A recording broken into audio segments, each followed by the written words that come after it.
Contractor ஒரு சைடில் BRICS use பண்ணலான்னு சொல்கிறாங்க, இன்னொரு சைடில் ஏஎஸ்சி பிளாக் பெட்டர்னு சொல்கிறாங்க. பட் கொஸ்டின் என்னன்னா, உங்களோட கன்ஸ்ட்ரக்ஷனுக்கு எது கரெக்டாக இருக்கும்? எல்லா பிரிக்ஸ் அண்ட் பிளாக்ஸும் சேம் இல்லை. கரெக்டாக அண்டர்ஸ்டாண்ட் பண்ணால் உங்கள் கன்ஸ்ட்ரக்ஷனுக்கான டிசிஷனை நீங்களே எடுக்கலாம். இந்த வீடியோவில் bricks, ASC blocks, fly ash bricks, concrete blocks, hollow blocks இது எல்லாத்தையும் பற்றி சிம்பிளாக எக்ஸ்பிளைன் பண்ணுறேன். வீடியோ ஃபுல்லாக பாருங்கள், உங்களுக்கே ஒரு கிளாரிட்டி வரும். ஹாய் வியூவர்ஸ், இது உங்கள் பவர் ட்ரேடிங் கம்பெனி. ஃபஸ்ட்டு நம்ம பார்க்க போகிறது நம்ம எல்லாருக்கும் ரொம்ப ஃபெமிலியராக இருக்க ட்ரெடிஷ்னல் பிரிக்ஸ், அதாவது செங்கல். ரெட் பிரிக்ஸ் ரொம்ப காலமாக யூஸ் பண்ணிகிட்டு இருக்கோம். இதோட அவைலபிலிட்டியும் ரொம்ப ஈஸியாகவே கிடைக்கும். லேபர்ஸுக்கும் இந்த மெட்டீரியல் ரொம்பவே கம்ஃபர்டபுளாக இருக்கும். நார்மல் ரெசிடென்சியல் பில்டிங்ஸுக்கு இது ரொம்பவே சூட்டபுளாக இருக்கும். ரெட் பிரிக்ஸ் நார்மலாகவே வாட்டர் அப்சர்வ் பண்ணும். இதை அப்படியே யூஸ் பண்ணக்கூடாது. கரெக்டாக க்யூர் பண்ணி யூஸ் பண்ணும்போது அதோட ஸ்ட்ரென்த் அதிகமாகவே இருக்கும். இன்கேஸ் நம்ம க்யூர் பண்ணாமல் யூஸ் பண்ணோம் அப்படின்னு சொன்னால் கலவையில் இருக்க வாட்டரை அப்சர்வ் பண்ணிடும். அது ரொம்பவே ரிஸ்க் ஆயிரும். இது எல்லாத்தையும் கன்சிடர் பண்ணால் ரெட் பிரிக்ஸ் காமன் ஹவுஸ்க்கும் இண்டிவிஜுவல் பில்டிங்ஸுக்கும் ரொம்பவே சூட்டபுளாக இருக்கும். Next fly ash BRICS. இது ஃபேக்ட்ரியில் மேனுஃபேக்சர் பண்ணுறாங்க. சைஸு யூனிஃபார்மாக இருக்கும், அதனால் ஸ்ட்ரென்த்தும் கன்சிஸ்டண்ட்டாக கிடைக்கும். பிளாஸ்டர் திக்னஸ் கம்மியாக தேவைப்படும், அதனால் ஃபினிஷிங் ரொம்பவே நீட்டாக இருக்கும்.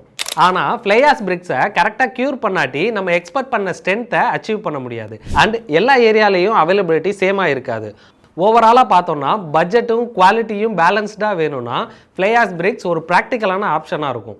நெக்ஸ்ட்டு ரொம்ப பேர் சூஸ் பண்ணுற ஏஎஸ்சி பிளாக்ஸ். ஏஎஸ்சி பிளாக்ஸோட பிக்கஸ்ட் அட்வான்டேஜ் என்னன்னா இது ரொம்பவே லைட் வெயிட், அதனால பில்டிங்கோட டெட் லோட் ரொம்பவே கம்மியாகும். இன்னொரு பிளஸ் என்னன்னா இந்த ஏஎஸ்சி பிளாக்ல தெர்மல் இன்சுலேஷன் ப்ராப்பர்ட்டி இருக்கிறனால வெளியில இருக்க ஹீட்டை உள்ள விடாது, உள்ள இருக்க கூலிங்கும் வெளியில போகாது, அதனால வீடு சில்லுன்னு இருக்கும். கன்ஸ்ட்ரக்ஷன் ஸ்பீடும் ரொம்பவே ஃபாஸ்டா நடக்கும். ஆனா ஏஎஸ்சி பிளாக் யூஸ் பண்ணும்போது ப்ராப்பர் ஸ்கில்டு லேபரையும் அதுக்குன்னு உண்டான ஜாயின் மாற்றும் யூஸ் பண்ண வேண்டியது ரொம்பவே அவசியம். கரெக்டாக பிளான் பண்ணி யூஸ் பண்ணால் ஓவரால் பில்டிங் காஸ்ட்டும் டைமும் சேவ் பண்ண முடியும். இது G+1, G+2 அண்ட் மாடர்ன் வில்லாஸ்க்கு ரொம்பவே suitable. Next solid concrete blocks. இந்த பிளாக்ஸை ஸ்ட்ரென்த் ப்ரையாரிட்டி இருக்க இடத்துல மோஸ்ட்லி யூஸ் பண்ணுவாங்க. இந்த பிளாக்ஸ் ஃபேக்ட்ரியில் மேனுஃபேக்சர் பண்ணுறதுனால இதோட சைஸ் யூனிஃபார்மாக இருக்கும். இந்த பிளாக்ஸை மோஸ்ட்லி கன்ஸ்ட்ரக்ஷன் பில்டிங்ஸுக்கு யூஸ் பண்ண மாட்டாங்க. இது காம்பவுண்ட் வால்ஸ், பிளாட்ஃபார்ம்ஸ் இந்த மாதிரி ஏரியாஸ்க்கு ரொம்பவே சூட்டபிள். அடுத்தது ஹாலோ பிளாக்ஸ். ஹாலோ பிளாக்ஸ்னா உள்ள ஹோல் இருக்க பிளாக்ஸ். இதை யூஸ் பண்ணால் சிமெண்ட் கன்ஸ்ட்ரக்ஷன் குறையும். எலக்ட்ரிக்கல் அண்ட் பிளம்பிங் ஒர்க்குக்கு ரொம்பவே ஈஸியாக இருக்கும். கன்ஸ்ட்ரக்ஷனோட ஸ்பீடும் இதனால் அதிகமாகும். ஆனால் ஹெவி லோட் தாங்குற மாதிரியான மெயின் வால்ஸுக்கு இது சூட்டபிள் கிடையாது.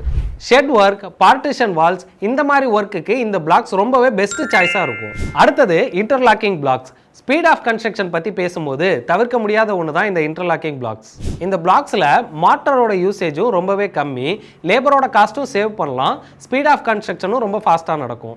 பட் அலைன்மெண்ட் கரெக்டாக இல்லைனா ஃபினிஷிங் அஃபெக்ட் ஆகும். அதே மாதிரி காம்ப்ளெக்ஸான டிசைன்ஸுக்கு ஃப்ளெக்சிபிலிட்டி கொஞ்சம் கம்மி. Low cost houses, boundary walls இந்த மாதிரி ஏரியாஸ்க்கு இது ரொம்பவே பெஸ்ட்டு.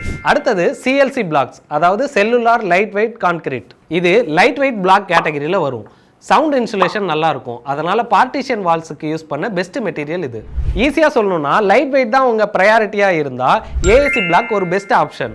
உங்களுக்கு பட்ஜெட் தான் இம்பார்ட்டன்ட்னா ஃப்ளையாஸ் பிரிக்ஸ் ஒரு பெஸ்ட் சாய்ஸாக இருக்கும். ஸ்ட்ரென்த் தான் உங்கள் ப்ரையாரிட்டியாக இருந்தால் ரெட் பிரிக்ஸ் ஒரு நல்ல சாய்ஸ். வீடு கட்டுறது ஒரு ஹாப்பியான ஜேர்னி. அந்த ஜேர்னி ஸ்மூத்தாக இருக்கணும்னா ரைட் மெட்டீரியலை செலக்ட் பண்ணுறது ரொம்பவே important. Fly ash bricks, ASC blocks இல்லை எந்த கன்ஸ்ட்ரக்ஷன் மெட்டீரியல் வேணும்னாலும் உங்கள் பில்டிங் ரெக்குயர்மெண்ட்டுக்கு எது பெஸ்ட்டுன்னு சஜஸ்ட் பண்ணி சப்ளைவும் பண்ணி தரும்.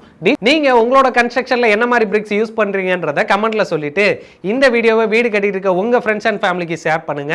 மேலும் இந்த மாதிரி யூஸ்ஃபுல்லான கன்ஸ்ட்ரக்ஷன் டிப்ஸ் ரெகுலரா வேணும்னா நம்மளோட யூடியூப் சேனலை சப்ஸ்கிரைப் பண்ணிட்டு இன்ஸ்டாகிராம் பேஜை ஃபாலோ பண்ணுங்க.